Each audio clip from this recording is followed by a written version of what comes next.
এই যে আপনি না বলে কয়ে বারবার আমার ঘরে ঢুকে পড়েন, আপনি জানেন না যে কারোর ঘরে ঢোকার আগে দরজায় নক করে ঢুকতে হয়?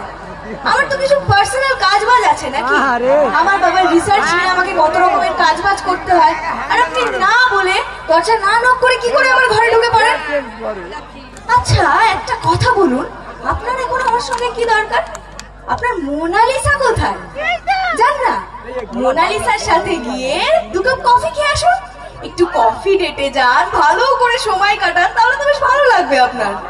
তা না করে আপনি আমার সঙ্গে দেখা করতে এসেছেন। একটা কথা শুনে রাখুন বিহান স্যার, আপনি যতদিন আমাকে স্ত্রীর মর্যাদা দিচ্ছেন না, আমিও কিন্তু আপনাকে স্বামী হিসেবে মানছি না।